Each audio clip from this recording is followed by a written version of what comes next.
Election പ്രഖ്യാപനത്തിന് 1 മണിക്കൂറിനുള്ളിൽ അവസാന ഉദ്ഘാടനവും നിർവഹിച്ച് ചെയർമാൻ റഷീദ് മൗര്യ.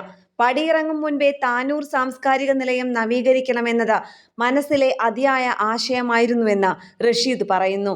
അടുത്ത തെരഞ്ഞെടുപ്പ് പ്രഖ്യാപിക്കുന്നതിനും 1 മണിക്കൂർ മുൻപ് അത് പൂർത്തിയാക്കാൻ കഴിഞ്ഞ സന്തോഷത്തിലാണ് അദ്ദേഹം.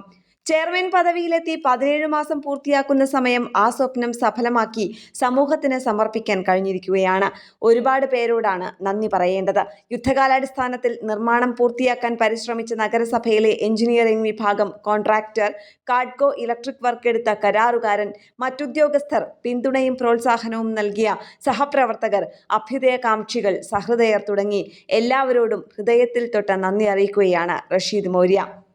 ഏറനാടൻ ഉശിരിന്റെ പ്രതീകവും മുൻ താനൂർ MLA-യുമായിരുന്ന പത്തായക്കോടൻ സീതി ഹാജിയുടെ ഓർമ്മയിലാണ് ഈ ഹാൾ അറിയപ്പെടുക. പുതിയ പദവി ഏറ്റെടുത്ത ശേഷം ആദ്യമായി സാംസ്കാരിക നിലയം സന്ദർശിക്കുമ്പോൾ കണ്ട കാഴ്ച പരിതാപകരമായിരുന്നു. അത്രയ്ക്കും ശോചനീയമായിരുന്നു അകത്തളമാകെ.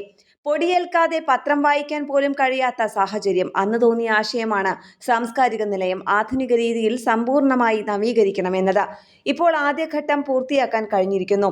താനൂരിലെ ആദ്യ പൊതു AC ഹാൾ കൂടിയാണിത്. എല്ലാവർക്കും പരിപാടികൾ നടത്താനായി ഹാൾ അനുവദിച്ചു നൽകണമെന്നാണ് ആഗ്രഹം. ഒരുപാട് കാലം ഒരുപാട് പേർക്ക് അക്ഷര സൗഭാഗ്യം നൽകിയ ഈ കേന്ദ്രത്തെ നവീകരിക്കാൻ കഴിഞ്ഞതിലുള്ള സംതൃപ്തി വിവരണങ്ങൾക്ക് അപ്പുറമാണ്. സംസ്ഥാന സ്കൂൾ കായികമേളയിൽ ഉജ്ജ്വല പ്രകടനം കാഴ്ചവെച്ച ഫസലുൽ ഹഖ്, നൂറുൽ മദനി, മുഹമ്മദ് സുൽത്താൻ എന്നിവരെ പുതിയ AC ഹാളിൽ വെച്ച് ആദരിക്കാനായതും ഹൃദ്യമായി.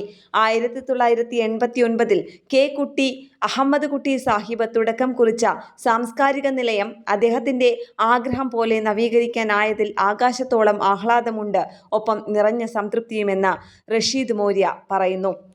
ന്യൂസ് ഡെസ്ക് കേരള പ്രണാമം.